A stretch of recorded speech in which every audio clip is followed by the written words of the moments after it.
In 1964, Atlanta was a city caught between two identities. On the national stage, its leaders proudly pushed the slogan, "The city too busy to hate," promoting Atlanta as a modern southern hub focused on business growth, economic development, and racial moderation. But when you look past the marketing, the lived reality for many Black residents, especially civil rights workers, told a very different story. Archival footage from that era exposes the raw tension, the hostility, and the daily risks that came with simply demanding basic human rights. This period sits directly in the shadow of the Civil Rights Act of 1964 legislation, meant to outlaw segregation and discrimination in public life. But in Atlanta, the law created an immediate backlash. While businesses and white political leaders tried to look progressive to protect the city's booming economy, segregationist anger still ran deep. Many white citizens felt the federal government was invading their way of life. The result was a dangerous environment for activists who were pushing for desegregation in schools, restaurants, transit systems, and housing. Atlanta had a reputation for being more open than places like Birmingham or Jackson. But the footage from 1964 shows that the racism here was just as vicious, only better hidden behind smiles, speeches, and city campaigns. Black protesters faced verbal assaults, intimidation, and violence from groups who rejected any form of racial equality. Segregationists gathered at rallies, shouted threats, and tried to block integration efforts with sheer force. Even teenagers working with student-led civil rights groups faced mobs, police harassment, and physical danger. At the same time, behind the scenes, Atlanta's Black leaders strategized relentlessly. Organization was everything. Activists from groups like SNCC, the SCLC, NAACP youth chapters, and local college networks coordinated sit-ins, marches, freedom schools, economic boycotts, and voter registration drives. They were pushing against the system that relied on maintaining segregation while pretending unity was already achieved. Many of these young organizers were arrested repeatedly while facing the same anger you see on camera, shaking fists, screaming faces, and white crowds insisting that the South would never change. For Black Atlantans, racism in 1964 wasn't just about public incidents or demonstrations. It reached into schools that were still segregated despite court rulings. It shaped access to jobs and housing. It determined who banks lent to and who police protected or targeted. Black neighborhoods were overcrowded due to racist zoning laws, while white citizens fought fiercely to keep their communities closed off. Every part of daily life reflected the city's inequality. The slogan, "Too busy to hate," became a shield, something city leaders used to claim moral high ground while avoiding the deep reforms necessary to make equality real. The footage shows what the slogan tried to cover up: fear, anger, violence, and the hostility that activists walk through every single day. What made Atlanta different wasn't the absence of racism. It was how the city tried to mask it while still benefiting from the labor, culture, and contributions of the Black community. Despite all this, 1964 was a turning point. The commitment and courage of Black organizers helped push Atlanta toward genuine progress. They forced the contradictions into the open, challenged the city's polished image, and laid the foundation for the political and economic shifts that followed in later decades. Their work revealed the truth. Atlanta was only too busy to hate publicly, but private hate shaped the daily lives of thousands of its residents. This moment in history matters because it reminds us that slogans don't tell the full story. Progress doesn't erase injustice, it exposes it. And the fight for equality, then and now, requires cutting through the image to confront the reality beneath it. There has been so much talk lately about the image of Atlanta that it's more remindful of Madison Avenue than Peachtree Street. Yet this overworked word is at the root of the weekend disorders that led to mass arrests and demonstrations by Negroes and members of the Ku Klux Klan. Now, progress there has been in public facilities, in jobs, in school construction. But school desegregation still is token, and Negroes are particularly frustrated and angry by such things as restaurants, never knowing when a restaurant is open or not. And then this Sunday's mass arrest, with comedian Dick Gregory among those arrested when they tried to crack the color line. And notice has been served by Negroes on the South in general that last year's demonstrations aren't something that are going to go away. In fact, they're now part of the American way of life.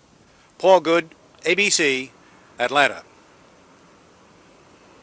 Downtown Atlanta is never quite sure, is it or isn't it open for him? Mr. Maddox, do you think that the white and Negro races are equal? I think they have an opportunity, the Negro race, I would say this, to continue their progress in America, but not if they're going to amalgamate into the white race and be enslaved in the white business and the white free enterprise system. They need to do something on their own initiative, as some of their great business leaders have told them in this country, that segregation and the lack of civil rights legislation has not and does not contribute to their uh, progress in this country, that they have failed on their own initiative. They need to clean up, they need to move forward and do things on their own. Would you say that any superior Negro would be the equal of any common white man or ordinary white man? I would say this, that most of the leading Negroes in this fight are mixed breed people. I think you'll have to admit that. You'll find in people in government and people in business the ones that have made the success, or the most success. And of course, too, under a segregated society, they have done better in Atlanta and in the South than they have in the North. That you'll find that they can accomplish many, many things as much as any other people. But they can't accomplish, and I think we're shaming our Negro people to tell them that to be successful in all walks of life, that they've got to mix into the white people. Even to worship God, we're leading them to think that they can't worship God without a white man. They can't even build their business or educate without a white man. What do you think should happen in the city of Atlanta? I think what has happened here in the last few days, we're on the verge of a very grave racial crisis that could rock the entire United States. That it's time for Mayor Allen to step up and stop these demonstrations. He has failed as mayor of this city. If he can't continue on, if he can't take steps at this time to correct this condition, rather than be recalled or thrown out of office, Mayor Allen should come to the people of Atlanta tomorrow and say that I have failed as mayor. I think he should go to them and say that I haven't done my job, and I'm going to turn it back over to the hands of the people. Now, if Mayor Allen would, he could limit these demonstrations to what he did to the white people last summer, 2 to an entrance, 36 inches from the street, and no merchant would object to that. I would not object to it. But these demonstrations of closing people's businesses can't no longer be accepted and will not be accepted. And we're going to call, as I mentioned before, for massive boycott in this state unless these conditions are alleviated within the next few days. Now, if Mayor Allen will do this, as he is responsible in the position that he is, and cause these arrests to be made for these people who are in violation of the law and the rights of others, then he could set a pattern after all these years of appeasement that has brought this condition today and surrender and failing to stand up as he should, then he could set a pattern that could be followed all over America and teach people that they must be a law-abiding. They must protect other people's right to do business and accept their customers and to protect their home as they should. That's the American way. And Mayor Allen could be a great leader in America today by leading all other people across this nation into the steps that he would follow if he would once again restore law and order to this city and provide protection for the property and lives of our people. That's right.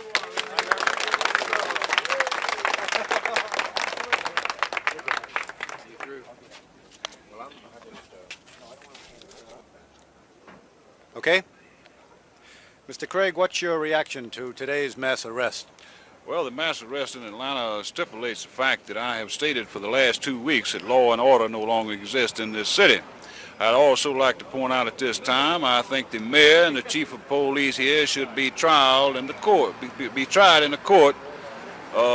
the breakdown of law and order here in this city. I certainly do not think the Negroes would have went as far as they have if we had had law and order within our city. What do you think about racial equality in the state of Georgia? Do you believe the two races are equal or not? Well, that's a hard matter to stipulate. I would like to say this, that there are more Negro colleges in the city of Atlanta than any city in the world. There are more Negroes own their own business in Atlanta than any city in the world. And also, there are more Negroes here that have nicer homes than any city in the world.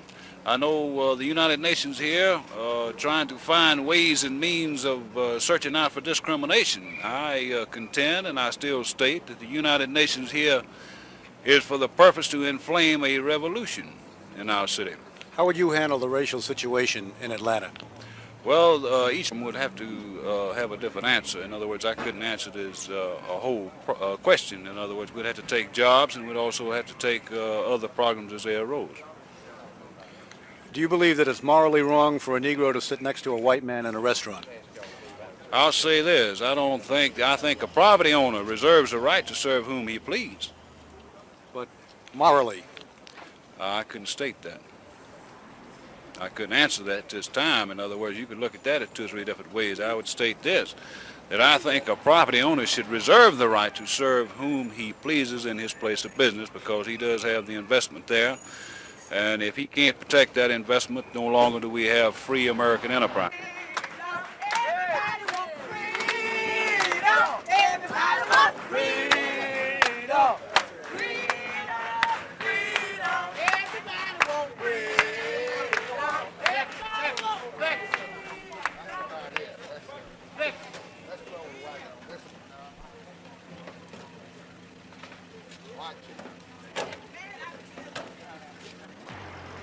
Bring this point out too. If it hadn't been for the Klan demonstrations, counter demonstrations against the Negro demonstrations here this week, I certainly believe that this restaurant here today would have probably been forced to take some other action within the next few days.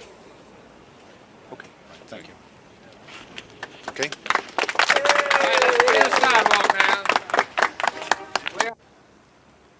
So this weekend, the Klan flexing what may be its last vestige of muscle, the encounter coming perilously close to violence. And now, while all this was going on, a UN anti-discrimination commission was in the city, unofficially, but the members missed seeing any of this. Okay, cut for a close.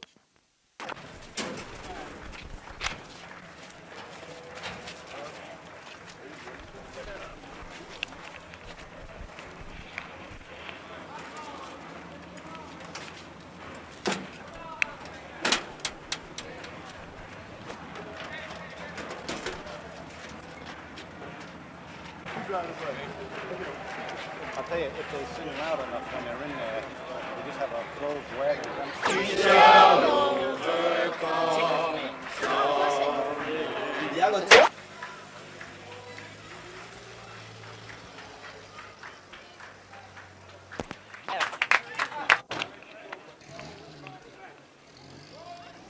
You're going to call for a statewide flag. Lost all sound? Okay. Now is it better? That's Foreman. That's the guy. We want some more. You bust it open. You can get in the back. You didn't bust the Klan open.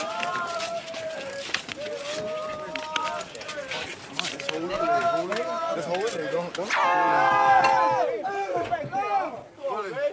Come on, Foreman. Come on, Foreman.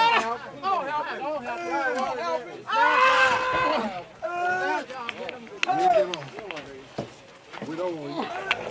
Come on, man. Come on, EJ.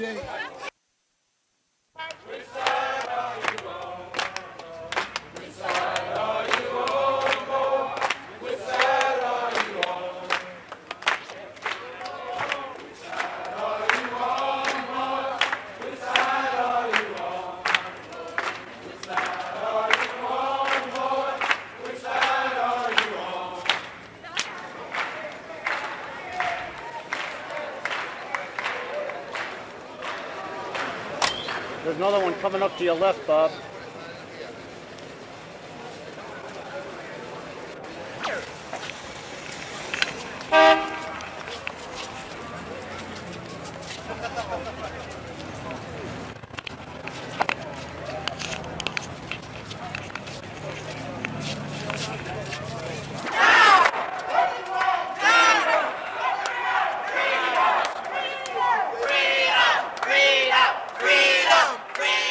Freedom!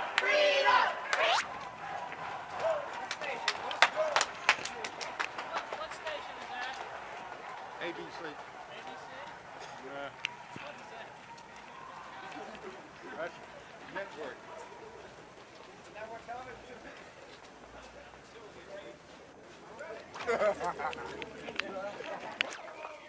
we doing?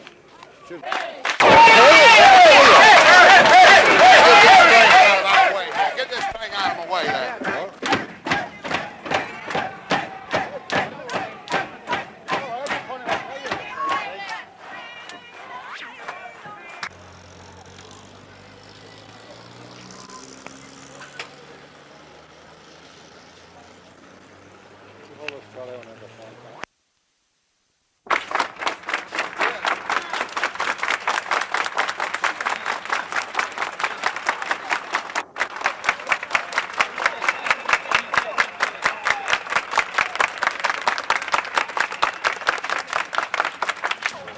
Now, these scenes had been building in recent weeks as young Negroes, mainly students, repudiated their old-line conservative leaders and challenged Atlanta to shed what they called its image and become a truly open city.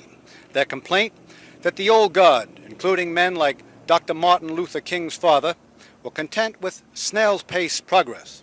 Now, progress has been in public facilities, in jobs, in school construction, but school integration still is token. And Negroes are particularly angered that the city's restaurants, for the most parts, aren't desegregated, that a hungry Negro must always wonder, is it or isn't it open? Cut. How much, are we tight? But what do you think about the arrest? The police are doing their job. That's right. If I did, they would lock me up. You're not in favor of sit-in? No, sorry, they're doing wrong. They should get a job and go to work and make them some money, then buy what they want. They can't take it. We ain't going to give it to them. Are you in favor of Klan activity? Beg your Are pardon? you in favor of Klan activity? As long as they're orderly and everything, because the Klan is not taking sides whatsoever. There's no wrong side and right side, and they're on the right side.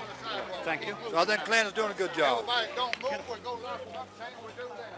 Mr. Maddox, would you think it fair if I described you as one of the leading segregationists in the state of Georgia? Not too much so. I think we have about 3 million people who feel like I do, at least that many. And I am grateful at this time, and I want to thank the Negro community in Atlanta, some 200,000 of them, that less than 1,000 of them will get out here and act a monkey like these people have. I think it's a credit to the most of our people in this city, especially our colored people. They have refused to become a part of this agitation. What's your reaction to what happened today? I think it shows a complete lack of failure on the city government. I think that they possibly should tender their resignation to the people, and that our government should be placed in the hands of people who would represent all the people and not surrender to mob control. Do you believe in general that Negroes, or any group for that matter, have a right to demonstrate on the streets of Atlanta? They have a right for peaceful assembly. This is not peaceful assembly. If a person has a constitutional right to force his way into business, a business person should be able to go out into the street and force everybody to come into his place. What would you do, for instance, if Negroes tried to sit in or be served at your restaurant? Well, they have attempted on several occasions to do that, and my fine colored employees and white employees have discharged them within seconds, and they'll do it the next time they come out. Mr. Maddox, We would really appreciate if they would come out and bother us and leave some of the downtown places alone for a while and give them a little rest. Let me add this, that if the mayor of Atlanta and the Chamber of Commerce and the Atlanta Retail Merchant Association doesn't take immediate steps within the next few hours to alleviate this condition and limit these pickets maybe two to an entrance, then we're to call for a massive boycott of the entire downtown Atlanta. It will cause such an economic condition that Atlanta downtown will never recover. We hope that won't be necessary. We're calling upon the mayor through program, through phone call, and through our people in various organizations, and he has only a few days in which to act. If he fails to act, then downtown Atlanta will never recover from a massive boycott that will be put into action during this week. Mr. Maddox, with your background and what you've explained to us, one final question. Do you believe that Negroes and whites are equal racially? No, sir, I do not. I think that when we teach people that